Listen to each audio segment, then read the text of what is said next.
اعوذ باللہ من الشیطان الرجیم بسم اللہ الرحمن الرحیم۔ سورہ بقرہ کے 5ویں رکوع سے اور 14ویں رکوع تک تو مسلسل بلکہ 15ویں رکوع کی بھی پہلی 2 آیات شامل کرنی ہوں گی۔ یہ 10 رکوعوں سے 2 آیات زائد ہیں کہ جن میں خطاب کل کا کل بنی اسرائیل سے ہے۔ البتہ اس میں یہ فرق ہے کہ پہلا رکوع جو ہے وہ ان کو دعوت پر مشتمل ہے، نبی اکرم صلی اللہ علیہ وسلم پر ایمان لانے کی پرزور دعوت۔ بقیہ یہ 9 رکوع جو ہیں یہ ان پر فرد قرارداد جرم ہے جو عائد کی جا رہی ہے۔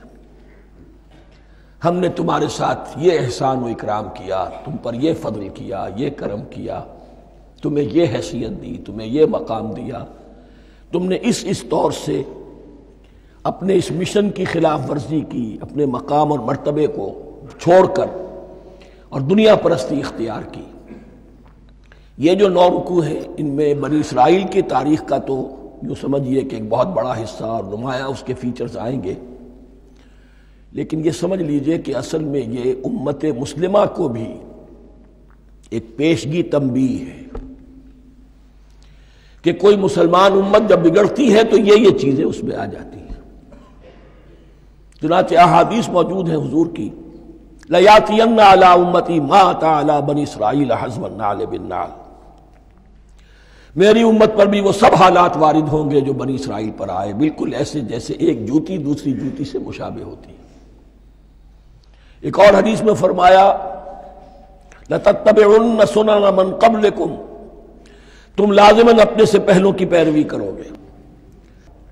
اور اس میں اس حد تک بھی آپ نے وضاحت کر دی کہ اگر وہ سابق امت مسلمہ، سابق امت اگر وہ گوہ کے بل میں گھسی تھی تم بھی گھسو گے، اور اگر ان میں کوئی بدبخت ایسا اٹھا جس نے اپنی ماں سے زنا کیا تو تم میں سے بھی کوئی شقی ایسا ضرور اٹھے گا جو یہ حرکت کرے گا۔ اس اعتبار سے ان رکوعوں کو پڑھتے ہوئے یہ نہ سمجھیے یہ اگلوں کی داستان ہے، پچھلوں کی کہانیاں ہیں، نہیں۔ خوش طرح باشد کے سر دل براں، گفت آیت در حدیث دیگراں، یہ ہمارے لیے ایک آئینہ ہے اور ہمیں ہر مرحلے پر سوچنا ہوگا، درو بینی کرنی ہوگی، انٹروسپیکشن، کہ کہیں اسی گمراہی میں ہم مبتلا تو نہیں، دیکھتے جائیے گا۔ دوسرا نقطہ پہلے سے یہ سمجھ لیجئے، یہ جو 2 آیتیں میں نے 6 رکوع کی تلاوت کی ہیں، بعین ہی یہی 2 آیتیں 15ویں رکوع میں آئیں گی، اور اس کو یوں سمجھیے کہ یہ 2 بریکٹس ہیں۔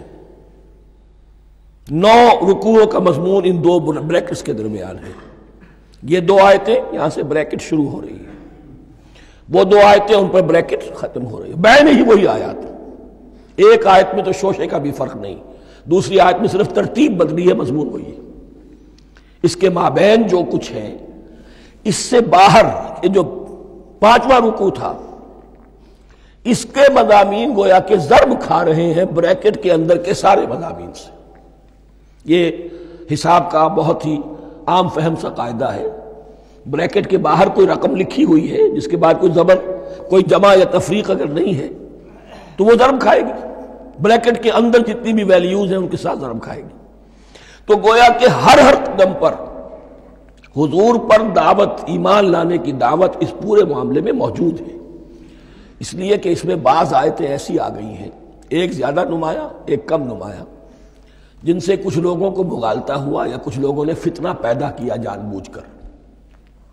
یہ فتنہ ایک بار پیدا ہوا تھا اکبر کے زمانے میں دین الہی کی شکل میں، کہ صرف خدا کو مان لینا، آخرت کو مان لینا اور نیک اعمال کرنا نجات کے لیے کافی ہے، کسی رسول پر ایمان لانا ضروری نہیں ہے۔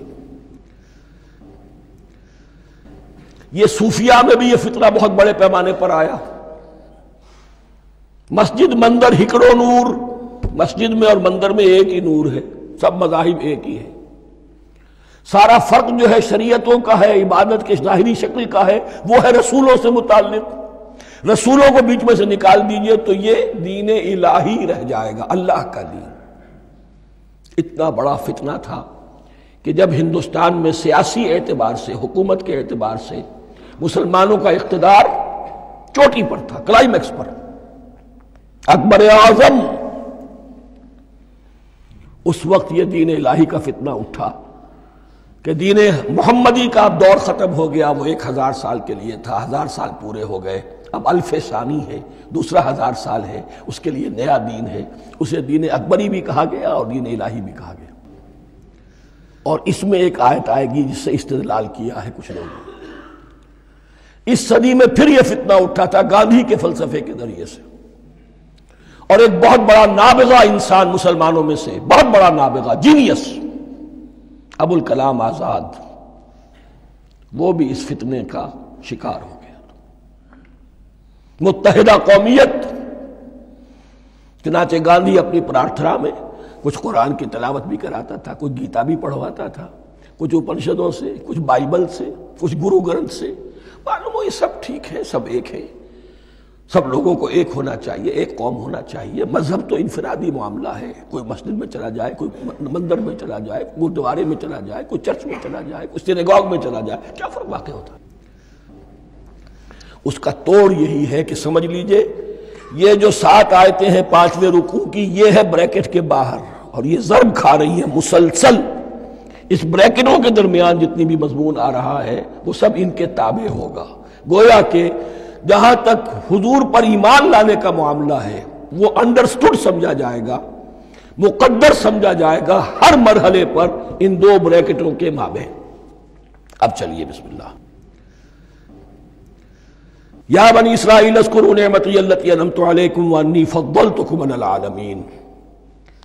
اے اسرائیل کی اولاد، یاد کرو میرے اس انعام کو جو تم پر ہوا، اس کی وضاحت میں کر چکا ہوں، لیکن یہاں جو الفاظ آ رہے ہیں بہت زوردار، وَأَنِّي فَضَّلْتُكُمْ عَلَى الْعَالَمِينَ، میں نے تمہیں فضیلت عطا کی تمام جہانوں پر۔